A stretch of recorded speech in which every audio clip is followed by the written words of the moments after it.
Ayan. Yan ang garlic. Ito na ang ating garlic. Hiwa na. Ang onion. Hihiwain natin ang red onion. Ano lang po, pahaba.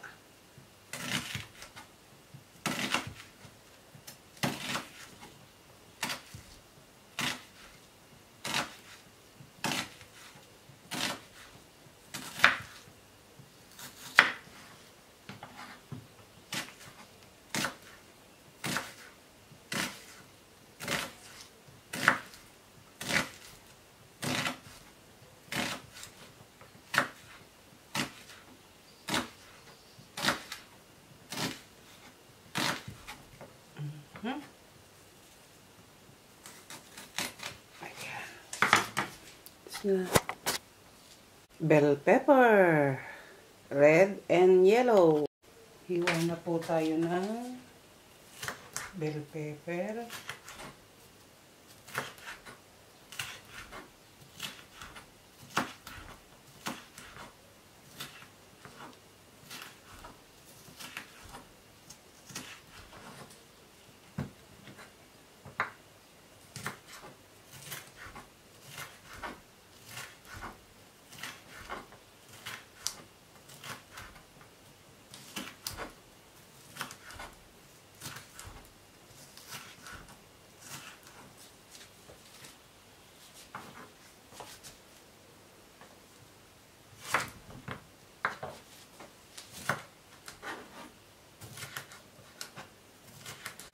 Chili. Iwain po natin ito ng 3 times. Ayan. Kasi mahaba. Ayan. Hatiin po natin yun. Ayan. Mahaba din.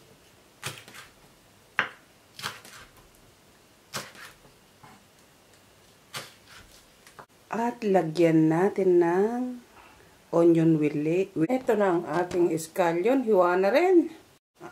Puno ng scallion yung onion. Yung ano niya, yung... Lagyan po natin ng celery. Ayan, nahugasan ko na. Ilalagay natin tong dahon. Ayan, ilalagay natin tong dahon na. Tapos, ang tangkay niya, hiwain po natin ng medyo pino. Luto po tayo ng asparagus. Then, hihiwain na po natin ang asparagus ng ganito lang. Ayan, medyo mahaba po ah.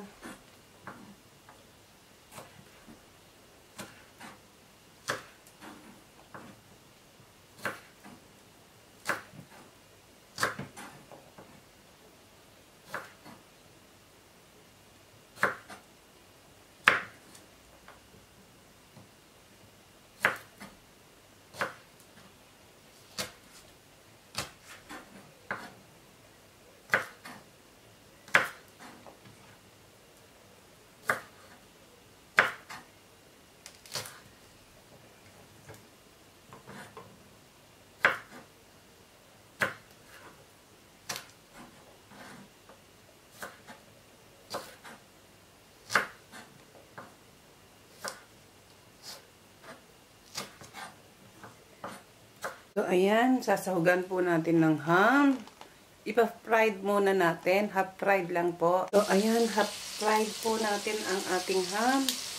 By the way nga po pala, hindi ko na na-unbox po itong aking bagong tepal na wok. Ito po, trinay ko kaninang maga na nag-fried po ako ng sausage. Hindi po talaga kailangan ng maraming mantika. At saka, hindi po talaga kailangan na tumilamsik. Hindi po tumitilamsik ang mantika. Kasi konti lang po ang ilalagay nyo. Maluluto na po yung aking sausage kaninang maga. Niluto ko dito. Trinay ko kasi kahapon ko lang binili itong itong wok na to. Ayan. Ganda po. So ayan po, hiwain na po natin. Pahaba din po.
So, ayan, nag-start na po tayo.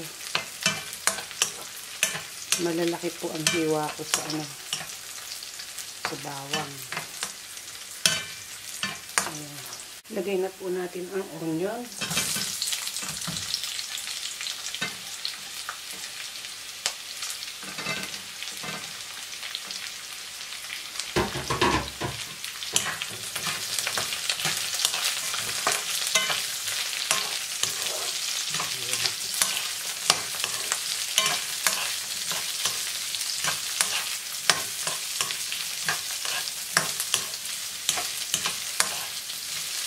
Lagay na po natin ang celery para lumalasa na po habang nagigisa tayo. Yun pong tangkay ng celery. Ayan. Isunod na po natin maya-maya ng konti yung ating yung ating asparagus. So, ito na po ang ating asparagus. Lagay na natin. Ayan. Medyo matigas po kasi yan.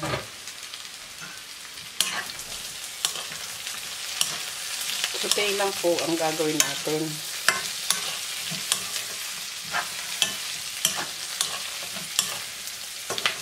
Ayan siya.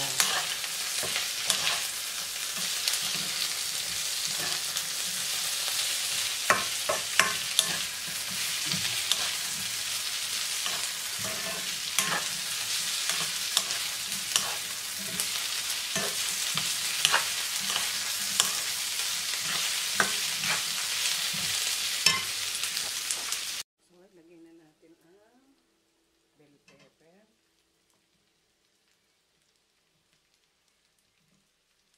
Ayan. Luto na po kasi ang ating asparagus.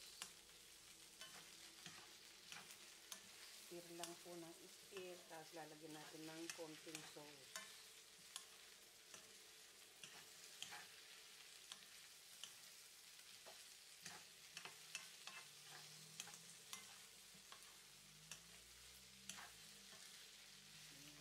Ilagay na rin po natin ang sahog.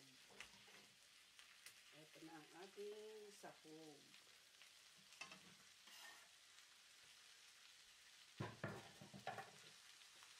Ayan, kita na, no? Ang ganda naman ng kulay, ng kombinasyon. Ayan.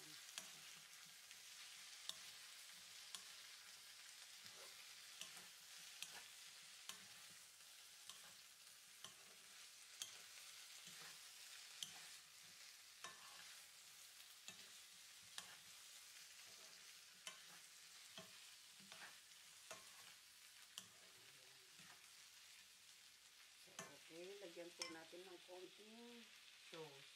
Gumawa na po ako ng sauce para ang inilagay ko po dito, black soya sauce, light soy sauce, at saka oyster sauce.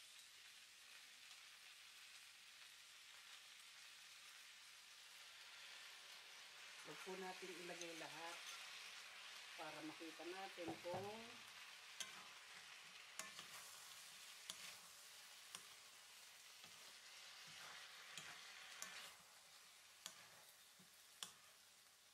maalat or hindi.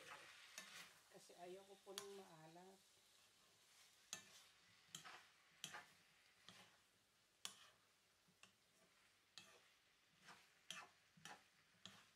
Ayan, kita po ba nyo? Palalambutin lang po natin yung mga yung mga bell pepper na yan.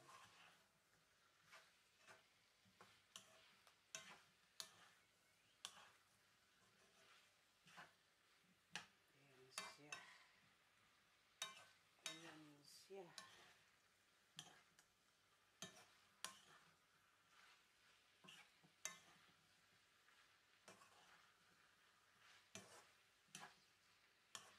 Nakita ko po ang luto na to sa Edeka. Sa Edeka po, kasi meron pong Edeka dito. Meron silang mga patalastas na ulam. Ayan. Nakita ko, sinundan ko.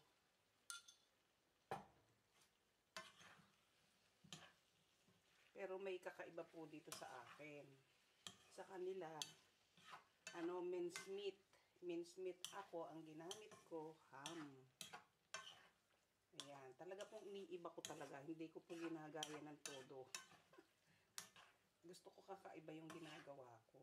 Ayan, nakita nyo naman, oh. Ayan, konting lang po, konting kulo pa. Lagyan po natin ng paminta.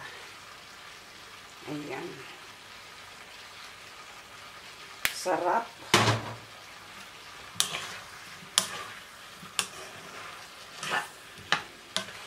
Ayan. Ilagay na po natin ang ating ng scallion. Dahon po. At ang dahon po ng celery. Ayan. Ilagay na po. Ayan. So, haluin natin.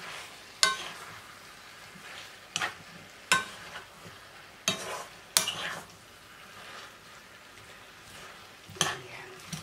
Hayaan po natin dyan na malanta. Balik po tayo uli. So, ayan po. Luto na. Ay, kaingay. Luto na po ang ating stir fry asparagus with bell pepper and ham. Ayan. Habang po naghahalo ako dito at iniinin ko, at kung di ka pa nakasubscribe sa aking channel, please subscribe my channel and hit the bell for my notification below. At kung nagustuhan mo po ang aking video, bigyan lang po ako ng thumbs up at leave a comment below. Ayan po, mag-plating na po tayo. Tara, plating po tayo. Ayan, sarap. Masarap, try po nyo.